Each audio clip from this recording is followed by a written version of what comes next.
देख रहे हैं BBC 24/7 हिंदी। मैं हूं आपके साथ वाणी। आज हम दिल्ली, साउथ दिल्ली के खानपुर में अभी मौजूद हैं और यहाँ पर हमारे साथ जो मौजूद है दिग्गज हस्ती है। और आप भी सोचेंगे कि आज जो है इतनी समस्याओं का समाधान हम लेने आ गए हैं। समाधान मिले या ना मिले, पर जो मुसीबतों का पहाड़ जो है वो हल जरूर होगा इनको सुनने के बाद। तो कौन है ये शख्स, आइए आपको रूबरू कराते हैं, मिलवाते हैं। बहुत बहुत स्वागत है आपका दिनेश मोहनिया जी का हमारे BBC 24/7 हिंदी में। सर, पहले तो आपका कार्यशैली जानना चाहूंगी। कितने वर्ष से आम आदमी पार्टी के साथ जुड़े हुए हैं? VC भी रह चुके हैं, वाइस चेयरमैन दिल्ली जल बोर्ड से। बहुत अच्छी कार्यशैली भी रही है और शिकायतें भी बहुत आई होंगी, और किस तरह इन्होंने समाधान दिया है उन शिकायतों का, आइए जानते हैं इन्हीं से। जी सर। देखिए, मैं आम आदमी पार्टी का फाउंडर मेंबर हूँ जी। और जब से आम आदमी पार्टी बनी है तब से इसके कार्यकर्ता के रूप में काम कर रहा हूँ जी। और जहाँ तक आपका ये कहना है कि दिल्ली जल बोर्ड का VC रहा हूँ, तो जो भी जिम्मेवारी मेरे को मिलती है पार्टी की तरफ से, जी, जनता की तरफ से, वो पूरी करने की कोशिश करता हूँ ईमानदारी के साथ। जी। बाकी कितना हो पाता है ये तो जनता तय करती है। और बीच में मेरे को उत्तराखंड की जिम्मेवारी मिली थी, वहाँ गए थे। VC की जिम्मेवारी थी, वो कर रहे हैं। जैसे जैसे जिम्मेवारियाँ पार्टी की तरफ से मिलेंगी उनको पूरा करने का पूरा प्रयास करेंगे। और रिजल्ट जो है वो मुझे लगता है कि अपना कर्म करना चाहिए, रिजल्ट जो है वो जनता के हाथ में रहेगा। बिल्कुल, रिजल्ट जो है वो जनता तैयार कर रही है, क्योंकि जो है कार्यशैली जो है जनता ही देख रेख कर रही है कि किस तरीके से हो रहा है उनके लिए काम। तो अब हम आगे बढ़ते हैं सवालों के इस विषय में। और पहला सवाल मैं आपसे रखना चाहूंगी दिनेश जी कि समस्या तो बहुत है, संगम विहार वार्ड से आप विधायक रहे हैं, तो अभी जो है हम पहला सवाल आपसे रखना चाहेंगे। हाल ही में चंद्रयान 3 की सफलता हुई है, तो क्या कहना चाहेंगे इस पर? देखिए, ये एक बहुत बड़ी अचीवमेंट है और देश के वैज्ञानिकों के अथक प्रयासों से, जी, वर्षों की मेहनत से इसका प्रतिसाद हमें मिला है और देश का गौरवान्वित महसूस कर रहा है चंद्रयान 3 को लेके। और मैं पुनः एक बार वैज्ञानिकों को बहुत बहुत बधाई देता हूँ इस महती कार्य के लिए। और मुझे लगता है कि ये जो चंद्रयान का जो पूरा वो है, वो देश को विज्ञान के क्षेत्र में और रिसर्च के क्षेत्र में और आगे ले जाने का काम करेगा। बिल्कुल। तो कम शब्दों में अच्छी जो है ग्रीटिंग्स दे दी है दिनेश जी ने।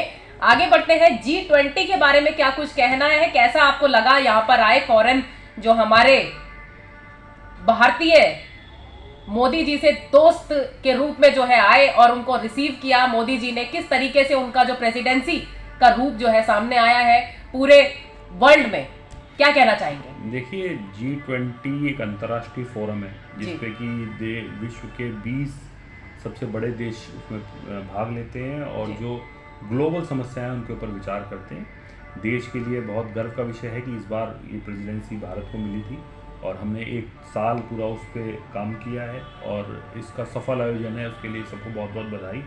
इसमें दिल्ली सरकार, भारत सरकार, MCD, PWD सारे विभागों ने मिलकर बहुत मेहनत की, बहुत कार्य किया जिससे इसका सफल आयोजन हुआ। उसको ने बहुत बहुत बधाई। बिल्कुल, बहुत अच्छा सबका जो है साथ रहा था, जो कि सक्सेसफुल रहा है पूरा G20 का जो पूरा समारोह था। आइए अब दूसरे पक्ष की ओर बढ़ते हैं। सवालों का जो है ऐसी चलता रहेगा समा। तो अब जो है मैं आपसे जानना चाहूंगी कि 1 नेशन 1 इलेक्शन, दिनेश जी आने वाले चुनाव भी है, तो 1 नेशन 1 इलेक्शन के साथ अगर चलेगा ये वाला समा, तो किस तरीके से आगे जो है रूप लेगा हमारा इलेक्शन? एक सेकंड। देखिए, मेरा ये मानना है कि एक देश एक चुनाव देश के जनतंत्र के लिए, लोगों के लिए अच्छा नहीं है जी।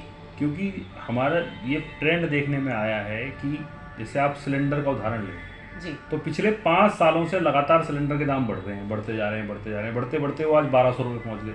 लेकिन जैसे ही चुनाव आए तो वो सिलेंडर के दाम 200 रुपये घट गए। किस वजह से? क्योंकि जनता का डर है कि अगर हमने ज़्यादा महंगाई की तो जनता हमें हराएगी। तो मोदी जी क्या चाहते हैं? ये डर खत्म हो जाए, जनता का राज खत्म हो जाए, 5 साल पूरे राज्यों के, पूरे देश के चुनाव एक बार हो जाएं और फिर 5 साल लगातार मोदी जी देश को लूटते रहें। जबकि हमारा मानना है कि जब भी चुनाव होंगे, किसी राज्य के चुनाव होंगे, तो नेचुरली सरकार पे दबाव रहता है, उस पर रहता है कि वे जनता की जो आकांक्षाएं उनको पूरा करें। तो 1 नेशन 1 इलेक्शन इस देश के जनतंत्र को खत्म करने का प्रयास है जी। और अगर चुनाव आते रहेंगे तो निश्चित तौर पे सरकारों पे दबाव रहेगा जन दबाव रहना चाहिए, लोगों की आकांक्षाएं रहनी चाहिए, जिससे कि सरकारें उस दबाव के अंदर काम करें और लोगों के भले के लिए काम हो सके। तो मेरा ये मानना है कि वन नेशन वन इलेक्शन देश के लिए अच्छी बात नहीं है और चुनाव होते रहने चाहिए, जिससे सरकारें लगातार अकाउंटेबल हों, जवाबदेह हों जनता के प्रति। और चुनाव बार बार होंगे तो निश्चित तौर पे जनता के बीच में जाना पड़ेगा और उससे जनता के प्रति जवाबदेही बढ़ेगी। सहमति नहीं है दिनेश जी को वन नेशन वन इलेक्शन के प्रति, जो उन्होंने बताया है आप लोगों को समझ में भी आया होगा कि क्यों नहीं है उनको ये वन नेशन वन इलेक्शन के साथ सहमति। तो अब जो है हम सवालों का कारवां आगे बढ़ाते हैं और अब सवाल जो रखेंगे उनको जरा ध्यान से सुनिएगा, क्योंकि सवाल आप ही के लिए है, जनता के लिए, संगम विहार वार्ड के जो लोग हैं उनके लिए है। तो यहाँ पर मुसीबतों का अंबार है, पहाड़ है, तो किस तरीके से जो है प्रॉब्लम्स का हल होने वाला है सर? देखिए, मेरा ये मानना है कि एक तो आप करेक्ट लीजिए, संगम विहार विधानसभा है, वार्ड नहीं है जी। दूसरा, अगर आप स्पेसिफिक क्वेश्चन पूछेंगे तो मैं स्पेसिफिक आंसर दे पाऊंगा। अब मैं कहूँ कि जी समस्याओं का पहाड़ है, हम समस्याओं का पहाड़ हटा देंगे, तो ये बड़ी बोगस बातें होंगी। आप मेरे से स्पेसिफिक सवाल कीजिए कि ये समस्या है, उस समस्या पे हम क्या करें, मैं स्पेसिफिक जवाब दूंगा। क्योंकि बड़ा आजकल का ट्रेंड ये है, नेताओं से पूछो कुछ, बताते हैं कुछ हाँ। क्योंकि जवाब तो देना नहीं। आपने बहुत कम शब्दों में चीज बोल दी है, काम तो करना नहीं कि जो मैं मतलब आपसे सवाल रखूंगी आप वही बताएंगे। संगम विहार वार्ड की नहीं, हम विधानसभा की बात कर रहे हैं, तो बड़े लेवल की बात कर रहे हैं। मैंने वार्ड बोला और सर ने पकड़ भी लिया कि वार्ड मतलब एक वार्ड की बात हो गई है, जो एक पर्टिकुलर पर्सन के अंडर आता है वो वार्ड। अब जो है हम पूरा अच्छे से खेलते हैं, सर के साथ में बातचीत रखते हैं, सवालों का सफर शुरू करते हैं। तो सर, पहला सवाल मेरा आपसे ये है कि वीसी भी रहे हैं, वाइस चेयरमैन रहे हैं दिल्ली जल बोर्ड से, पानी की समस्या तो इतनी है संगम विहार में कि आपको क्या ही बोले, पानी का पा भी नजर नहीं आ रहा है। सर क्या कहना चाहेंगे? देखिए, मैंने हमेशा से ये कहा है कि ये ना तो मेरे विरोधी तय कर सकते हैं जी, ना मीडिया तय कर सकता है, ना मैं तय कर सकता हूँ जी। इस पूरे क्षेत्र में क्या काम हुआ है, इसको तय करने की जिम्मेदारी जनता की है। और जनता ने पिछले 2 चुनावों में बहुत बढ़िया तरीके से दिखाया है कि क्या काम मैंने किया है या नहीं किया जी। और आज फिर मैं चुनौती के साथ कह रहा हूँ कि जब भी चुनाव आएंगे मैं जनता के बीच में जाऊँगा जी और अपना रिपोर्ट कार्ड रखूँगा। देखिए, मैंने ये काम किए, अगर आपको पसंद आया तो वोट दे दीजिए, पसंद नहीं आया तो वोट मत दीजिए। मेरे को नहीं लगता कि कोई पार्टी, कोई नेता ऐसे कहता होगा कि देखो जी मैंने काम किया तो वोट दे दो, नहीं किया तो मत दो। मैं चुनौती देता हूँ, कोई नेता कह के दिखाए, कहते ही नहीं, क्योंकि काम ही नहीं किया। जहाँ तक पानी का सवाल है, मैं बताता हूँ, जब मैं विधायक बना था पिछले 5 सालों के पहले जी, उस टाइम इस क्षेत्र में केवल 72 ट्यूबवेल होते थे। 15 में थे आप? 15 की बता रहा हूँ। उस टाइम 72 ट्यूबवेल होते थे जी, आज 250 ट्यूबवेल हैं, 3 गुना ट्यूबवेल हो गए थे जी। 18 टैंकर चलते थे, आज 42 टैंकर चल रहे हैं, 3 गुना टैंकर्स भी बढ़ा दिया हमने। सोनिया का पानी की एक बूंद नहीं थी, इस टाइम पूरे तुगलकाबाद एक्सटेंशन संगम विहार में सोनिया का पानी आ रहा है जी। मेरा मानना है कि समस्या है, ऐसा नहीं है कि बिल्कुल एकदम राम राज्य आ गया है कि घरों में पानी पहुंच रहा, नहीं पहुंच रहा, ईमानदारी से मानते हैं बिल्कुल। लेकिन आज 70% संगम विहार को सोनिया का पानी उपलब्ध है, 30% को नहीं है। ईमानदारी से मानना पड़ेगा, उसमें क्या समस्या है भाई? लोगों के बीच में जाके कहा जी ये काम किया है, अगर आपको ठीक लगता है कि ये काम कंटिन्यू होना चाहिए, बाकी 30% को भी मिलना चाहिए, तो टाइम दे दो, मैं करता हूँ और आगे बढ़ाता हूँ काम को। अगर आपको लगता है नहीं ठीक हुआ तो आप किसी और की ड्यूटी लगा दीजिए, इसमें तो कोई दिक्कत वाली बात ही नहीं है। तो जो काम किया है वो मैंने जनता के सामने रखा है। समस्याएं अभी भी हैं, मान रहे हैं, लेकिन उसको हल करने का पूरा प्रयास कर रहे हैं। अभी आपने देखा होगा कि हम पूरे ब्लॉक्स में अब हम इंटरनल पाइपलाइन डालने का काम शुरू कर दिया है जी। F1, F2, D block, E block, G1, G2 सब ब्लॉकों में पाइप डल रही है। तो जैसे ही वो पाइपलाइन खत्म होती है, हम घर वाइट पाइप वाटर सप्लाई शुरू कर देंगे। सोनिया का पानी अभी भी आ रहा है, लेकिन पहले वो लाइन्स लोग अपने आप ले गए थे। अब जो हम पाइपलाइन डाल रहे हैं, दिल्ली जल बोर्ड पाइपलाइन डाल रहा है और मीटर्ड कनेक्शन शुरू कर रहे हैं। साथ ही साथ एक चीज़ और कर रहे हैं कि अभी हम रतिया मार्ग के बाहर एक पार्क देखा होगा आपने, उसमें बहुत बड़ा UGR बनाने जा रहे हैं। वो लैंड का प्रोसेस शुरू हो गया है। जैसे ही वो लैंड हमारे पास मिलेगी, हम उसमें एक UGR बना देंगे, जिससे जो प्रेशर की समस्या है, अभी कुछ ब्लॉकों में आता है कि जी प्रेशर नहीं आ रहा, क्योंकि अभी हमारा ओखला से पानी चलता है और ओखला से यहाँ तक आते थे काफी प्रेशर कम हो जाता है। प्रेशर की मैं बात बताती हूँ, गलियों की बात करते हैं संगम विहार की, स्टार्टिंग वाले मोटर ऑन कर लेते हैं तो लास्ट वालों को, इंसानों को नहीं मिलता है, और वो जो है शिकायतें लेके ऐसे घूमते रहते हैं, शिकायती पत्र लेके आप लोगों के पास। आप ये कह रहे हैं ना घूमते रहते हैं जी, ऐसा नहीं है। जो समस्या आपने बताई उससे पहले ही मैंने बता दी कि ये समस्या प्रेशर की समस्या है, उसका समाधान ढूंढने के लिए हमने शुरू कर दिया। जो लैंड है उसका ट्रांसफ़र का प्रोसेस शुरू है जी। उसके बाद हम एक इसमें यूजीआर बना देंगे जिससे प्रेशर क्या है सारा पानी पहले हम उस टैंक में भरने करेंगे, फिर यहाँ से प्रेशर एक बारी में पूरे संगम विहार को पुश कर दे करेंगे पानी। तो देखो ऐसा नहीं है कि समस्याएं नहीं है, मैं ये बात को डिनाइल नहीं कर रहा। मैंने कहा संगम विहार में पानी दिया, अब पानी के बाद पता लगा कि पानी तो मिल रहा है लेकिन प्रेशर से नहीं मिल रहा, अब उसका समाधान कर रहे। तो मेरा ये मानना है कि जो भी मैं काम कर रहा हूँ वो जनता के बीच में रख रहा हूँ। देखिए जी ये किया ये किया ये किया, और अगर आप चाहते हैं कि जैसा मैंने काम किया वही कंटिन्यू रहे, अच्छा चले, तो आप वोट दे दीजिए, मैं फिर काम करूँगा, फिर कोशिश करूँगा। और बाकी देखिए लोकतंत्र में जनता ही मालिक है, वो तय करेगी। मेरे को ना तो विरोधियों का सुनना है कुछ, ना मीडिया का सुनना है कुछ, क्योंकि उनके अपने एजेंडाज हैं, अपना काम करने का तरीका है वो करते रहें। मेरा डायरेक्ट जो कनेक्शन है वो जनता के साथ है। जनता अच्छा, ये पैसे की कटिंग के बारे में क्या कहना चाहेंगे? ट्रक्स जो है, पानी के टैंकर्स जो है जाते हैं, ठीक है, गली गली पहुंच तो रहा है पानी, लेकिन जो है उनका एक अपना ही तरीका है, लोगों के साथ जो है सहानुभूति करके और जो है पैसे का लेन देन हो जाता है, और फिर कुछ लोगों को पानी मिल जाता है, कुछ लोगों को नहीं मिलता है। तो टैंकर वाले क्या इस तरीके से उपलब्ध किए जाते हैं क्या, क्या चेहरा देख के पानी देना है? देखिए जिस व्यक्ति को पानी मिल रहा है वो भी संगम विहार का निवासी है, जिसको नहीं मिल पा रहा वो भी संगम विहार का निवासी है। तो मेरा ये मानना है कि जिस भी व्यक्ति को समस्या है वो आके फ़ोन पे ऑफिस में आके समस्या बताए, टैंकर का नंबर बताए, उसको समाधान करेंगे। इसमें भाई पूरी गली में पानी दे रहा है, 2 घरों को नहीं दे रहा, हो सकता है कुछ उनकी नीचे लोकल लेवल पे समस्या हो, तो निश्चित तौर पे अगर कोई बताएगा तो उसी समस्या का समाधान कर देंगे। ये बड़ा लोकल सा पॉइंट है और इसको मेरे को लगता है स्थानीय स्तर पर ही सुलझाया जा सकता है जी। तो बहुत ही प्रैक्टिकल बातें जो है रख रहे हैं दिनेश जी, हमारे सवालों के जो है बराबर जवाब दिए जा रहे हैं।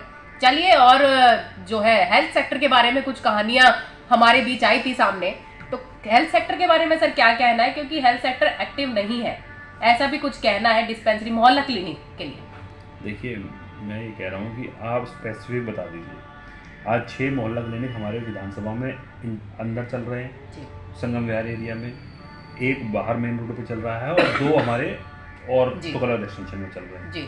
तो आप ये मुझे बता दीजिए कि इस पर्टिकुलर मोहल्ला क्लिनिक में ये समस्या आ रही है तो मैं उसको समाधान कर दूंगा जी। आप बड़ा जेनरिक सा बोल रहे हैं समस्या है समाधान कर दीजिए, मैं भी कह दूंगा हाँ जी समस्या का समाधान कर देंगे, तो कोई बात नहीं समझ में। आप मुझे बताइए इस मोहल्ला क्लिनिक में दवाई नहीं मिल रही, डॉक्टर नहीं बैठ रहा, टेस्ट नहीं हो रहे, क्या नहीं हो रहा, ये बताइए। मैं उस पर्टिकुलर मोहल्ला क्लिनिक पे जाके अभी चेक करके बताता हूँ कि जी ये पोजीशन है और इस वजह से ऐसा हो रहा है और ये समाधान है। क्योंकि जब तक आप किसी समस्या के जड़ में जाके स्पेसिफिक नहीं बताएंगे कि पिन पॉइंटेड की जी ये समस्या है, इस मोहल्ला क्लिनिक की समस्या है, तो उसको समाधान कर देंगे। मतलब आपका कहना है कि हम पर्टिकुलर जो है मोहल्ला क्लिनिक उसका हम आपको बताएं कि उस एरिया में वो जो मोहल्ला क्लिनिक है वहां पे ये समस्या है, लेकिन हम आपसे जो है बड़े स्तर पर बात कर रहे हैं, क्योंकि एक छोटे वार्ड की, एक छोटे एरिया की बात नहीं रखेंगे। विधानसभा में जो भी मोहल्ला क्लिनिक एक्टिव नहीं है वहां पे आप सर्कुलर जो है एक तरीके से रोटेट तो करवा सकते हैं ना, कि मतलब एक्टिव नहीं है, ऐसा पब्लिक सर्वे क्यों दे रही है? मैं वही तो जानना चाह रहा हूँ आपसे। मेरे 6 मोहल्ला क्लिनिक चल रहे हैं, आप कह रहे हो नहीं चल रहे, ऐसा तो है नहीं, रोज डॉक्टर बैठता है रोज। अब किसी पर्टिकुलर किसी मोहल्ला क्लिनिक में कोई समस्या है तो बताना तो पड़ेगा जी इसमें समस्या आ रही है। अब आप बड़ा जेनरिक बोल रहे हैं कुछ नहीं हो रहा, तो ऐसा तो है नहीं। 6 मोहल्ला क्लिनिक में डेली डॉक्टर बैठ रहे हैं, डेली ओपीडी हो रही है, डेली टेस्ट हो रहे हैं, डेली दवाई दे रहे हैं। मैं वही कह रहा हूँ ना, आप नहीं कई टाइम तक जो है बंद भी रहते हैं मोहल्ला क्लिनिक्स, डॉक्टर क्यों भ्रमण करने चला जाते हैं, फिर डॉक्टर भी निकल जाते हैं, वो बंद हो जाते हैं कई टाइम के। मोहल्ला क्लिनिक पे टाइमिंग से डॉक्टर नहीं बैठ रहा। मैं तो आपसे इस वजह से पूछ रहा हूँ, मुझे आप वो मोहल्ला क्लिनिक बता दीजिए कि भाई डी ब्लॉक का मोहल्ला क्लिनिक नहीं होता टाइम से, मैं जाके चेक करूंगा, बताऊंगा डॉक्टर को साहब को क्यों नहीं बैठ रहे। इसकी भी रिपोर्ट कार्ड हम आपको देंगे। क्या रहा है कि ना आपसे किसी ने कह दिया जी कि जी मोहल्ला क्लिनिक में दिक्कत है, आपने मान लिया, मैं भी मानने को तैयार हूँ, लेकिन मुझे ये तो बताया जाए कि इस मोहल्ला क्लिनिक में दवाई नहीं मिल रही। मैं जाके पूछूंगा भाई क्यों नहीं दवाई मिल रही, बताओ क्यों नहीं डॉक्टर साहब बैठ रहे हैं, बताओ। लेकिन आप क्या बड़ा जेनरिक वो, मतलब मुझे लगता है कि ये जनता का सवाल नहीं है, ये किसी राजनेता का सवाल है।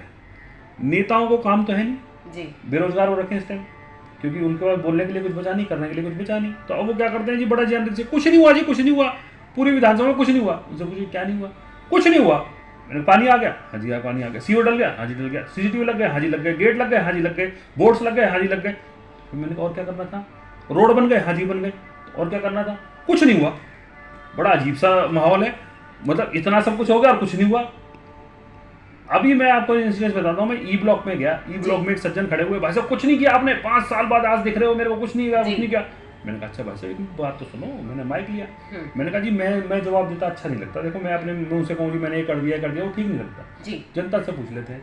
तो मैंने कहा जी बताओ रोड बन गए? सबने कहा हाँ जी बन गया। मैं कहा जी पानी आ गया? हाँ जी आ गया। मैं कहा सीवर डल गया? हाँ जी डल गए। मैं कहा सीसीटीवी लग गए जी? भाई साहब गेट्स? हाँ जी लग गए जी। तो मैंने कहा भाई मैं तो बोल नहीं रहा, तो जनता ही बोल रही है। वो भाई साहब गुस्से में ना पटक के चले गए। भाई साहब मेरे आपने इन लोगों को पैसे दिए हैं। तो मतलब इतना हास्यास्पद है कि लोग सुनना ही नहीं चाहते, जो लोग सुनना नहीं चाहते हैं। और ये समस्या भी जो लोगों ने ही बताई है। अब पता नहीं वो कौन सी जनता है, कौन से पर्टिकुलर विधानसभा में कहाँ छुपी हुई जनता है जो ऐसे आरोप लगा रहे हैं कि कुछ नहीं किया है। तो मैं आपसे पूछता हूँ, चलो ठीक है आप जवाब देना, आप ईमानदारी से जवाब दे दोगे जी। रोड बन गए? बने हैं। हाँ या ना? हाँ जी बने। सोनीवाल का पानी आ गया? आता है। ठीक है। सीसीटीवी लगे हुए हैं। गेट लगे हुए हैं। सीवर लाइन है प्रॉपर। 6 मोहल्ला क्लिनिक है। अब आप ही ने 6 के 6 में हाँ कर दिया, या तो आप झूठ बोल रहे हो। पर्टिकुलर विधानसभा क्या कह रहा हूँ, आप झूठ बोल रहे हो, इसका मतलब देखिए भाई मैं आपसे पूछ रहा हूँ वो ब्लॉक बता दीजिए जिसमें रोड नहीं है। संगम विहार एक अनऑथराइज्ड कॉलोनी है, ठीक, प्लांट कॉलोनी तो है नहीं जी। अब पूरे संगम विहार के जो एक्सिट पॉइंट है वो 2 पॉइंट है केवल जी। एक शूटिंग रेंज रोड हो गया, एक रतिया मार्ग हो गया। बिल्कुल। अब जब 4 लाख की आबादी के लोग एक बार पर्टिकुलर एक रोड से निकलेंगे, जाम लगेगा। फिर आपको क्या है कि 3 व्हीलर आपको चाहिए क्योंकि अंदर ट्रांसपोर्टेशन नहीं है, तो वही 3 व्हीलर साधन है चलने का, वही ई रिक्शा साधन है। तो नेचुरली वहाँ जहाँ बिल्कुल कंजेशन हो जाता है वहाँ पर दिक्कतें आती हैं, उसको हम डिनाइल नहीं कर रहे। लेकिन क्या है देखो, अब एक एक करके चीज़ों का समाधान होता है। अब सिलेंडर वाला भी चाहिए, लोगों की ज़रूरत है। और सिलेंडर वाला कोई ऐसे तो है नहीं कि वो रोड पे बैठा है, लेकिन जब सिलेंडर वाले निकलते हैं तब दिक्कत होती है, स्कूल वाले निकलते हैं तब दिक्कत होती है, लोग निकलते हैं तब दिक्कत तो है, दिक्कतें हैं। क्यों? क्योंकि इतने सारे लोगों को निकलने का एकमात्र रोड है, एक ही रोड है। अब जब उससे 20,000 30,000 40,000 आदमी निकलेगा तो नेचुरली जाम लगेगा, वहीं 3 व्हीलर भी खड़े होंगे, वो भी जाम होगा। तो समस्या है, वो बॉटल नेक है, उसका समाधान भी कर रहे हैं। उसका समाधान जब ये मेट्रो आ जाएगी तो उसमें आप ये देखेंगे कि हम मेट्रो फीडर चलाने का प्लान कर रहे हैं। जो छोटी मिनी बसेज होती हैं वो हम चाहते हैं कि मेट्रो से लेके हमारे जे ब्लॉक अंदर तक चलें। कई वर्ष पहले चलती भी थी, जब चलती थी, अभी मेट्रो फीडर के नाम से चल रही है। हमने प्लान करके रखा हुआ है, तो मेट्रो वाले से हमारी बात हो रखी है। मेट्रो वाले का जिस दिन जी आपका मेट्रो चल जाएगा तो हम मेट्रो फीडर चलाना शुरू करेंगे। क्या अमाउंट उसमें लिया जाएगा लोगों से? वो तो देखो अमाउंट तो मेट्रो वाले तय करते हैं। वो मेट्रो का फेयर होता है कि भाई इतने किलोमीटर का इतना रेट है, वो लेंगे। और वो क्या है, वो शटल की तरह से चलेगी, शटल सेवा जे ब्लॉक तक जो हमारी दीवार है वहाँ से चल के और सीधा ये पूरे के पूरे ऐसे चला करेगी। लेकिन वो वही है कि जब मेट्रो फीडर तब चलती है जब मेट्रो चल जाती है। तो मेट्रो से बात हो रही है, मेट्रो फीडर चलने लगेंगी, 3 व्हीलर और रिक्शा अपने गायब हो जाएंगे। क्योंकि देखो आज मैं इसे आप कहूँ 3 व्हीलर हटा दो, मैं हटा देता हूँ, लेकिन लोग कैसे आएंगे, लोग कैसे चलेंगे? तो लोगों को एक बेहतर साधन देना पड़ेगा, तब इनको हटा पाएंगे हम ये कहें जी इनको हटा देते हैं और साधन कुछ देते नहीं, तो लोग पैदल तो जाएंगे नहीं। तो आज समस्या है, लेकिन उनके समाधान के बारे में भी सोचा गया कि करना क्या है। मेट्रो किसी भी जनता से जाके आप पूछो और 6 सवाल पूछ लो, 6 सवालों के जवाब अगर हाँ आ जाए तो मैं अपने कार्यक्रम को सफल मानता हूँ, अगर ना आ जाएंगे तो मैं अपने आप को असफल मानता हूँ। लेकिन मैं तो मेरे को लगा आप संगम विहार से ही नहीं, मैं कोई नहीं, मैं आपको कह रहा हूँ संगम विहार के किसी व्यक्ति को बुला लीजिए, उससे पूछिए जो ये कहते हैं ना कुछ नहीं हुआ, जो पानी आ गया, हाँ जवाब देंगे इस पर। इसलिए कह रहा हूँ कि ये जो मिथ है ना कि कुछ नहीं हुआ या सब कुछ हुआ, ऐसा नहीं होता। प्रैक्टिकली बात करें, प्रैक्टिकली स्पेसिफिक पूछेंगे जी ये हुआ है हाँ या ना, ये हुआ है हाँ या ना, ये हुआ है, तो स्पेसिफिक पूछेंगे, स्पेसिफिक आंसर मिलेगा। अगर आप स्पेसिफिक नहीं पूछेंगे तो अभी आप चुनाव आएंगे ना, भाई साहब कुछ नहीं हुआ, कुछ नहीं हुआ, फिर सोचिए पानी आ गया, हाँ जी आ गया, उन्हीं से पूछ लो। तो मेरा ये मानना है कि स्पेसिफिक पूछें, स्पेसिफिक आंसर लें, स्पेसिफिक क्वेश्चन स्पेसिफिक आंसर हो, जनता के सामने स्पेसिफिक बताया जाए, देखो जी ये रिपोर्ट कार्ड है हमारा, 5 साल में ये किया। अगर आपको ठीक लगता है तो वोट दे दीजिए। 4.5 लाख लोग रह रहे हैं केवल 3 किलोमीटर बाई 2.5 किलोमीटर के रेडियस में। आप एक गली में घुसेंगे तो एक गली में 100 मकान है, 25 गज छोड़ो 10 11 12 गज के मकान में लोग रह रहे हैं। तो आप कंपैरिजन कर रहे हैं साकेत से, जो कि एक वेल डेवलप्ड वेल प्लान्ड। मैं मैदानगढ़ी की बात कर, मैदानगढ़ी में भी बात कर लेते हैं। मैदानगढ़ी में भी कोई 100 गज से नीचे बहुत पब्लिक है सर, मान लिया बहुत पब्लिक है। घर कितने बड़े हैं अभी बताओ? मैदानगढ़ी में मिनिमम छोटे से छोटा घर कितने गज का होगा? 100-200 गज का तो होगा। कुछ होना है जी। अभी अलायंस में जाएंगे जी, सीट बंटवारा होगा जी, कौन सी सीट किसको मिलती है, कौन कैंडिडेट होगा, कब चुनाव होगा, बहुत कुछ लंबा समय है। मुझे लगता है कि जब समय आएगा तो उस हिसाब से जवाब दिया जाएगा। और लोकसभा चुनाव का जहाँ तक सवाल है तो अब वो 2024 में मार्च में होगा, अप्रैल में होगा, या वन नेशन वन इलेक्शन होगा, या क्या होगा, वो सब परिस्थितियों के ऊपर डिपेंड करेगा। मुझे लगता है जब वो आएगा तब उस विषय में बात की जा सकती है।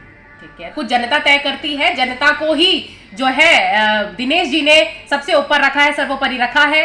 और इसी के साथ आज का हमारा 1 to 1 बहुत ही डेप्थ रहा है। जगह को लेकर, संगम विहार जगह को लेकर जो है हमने बहुत सारी चीजें रखी है और पूरा एरिया जो है कवर किया है। आप शब्दों के द्वारा जो है आप लोगों ने भी रोटेट किया होगा कि हम कहां कहां गए हैं। हेल्थ सेक्टर, पानी और बिजली सब कुछ हमने कवर किया है। रोड्स की समस्या को भी हमने रखा है। तो ये थे हमारे साथ दिनेश मोहनिया जी, आम आदमी पार्टी से अभी हमारे साथ जो है रूबरू हुए हैं और ऐसे ही हम इनके साथ बने रहेंगे। और हमारे साथ आज का विषय यहीं पे समाप्त होता है। देखते रहे BBC 24/7 Hindi. Camera person Akbar Ali के साथ।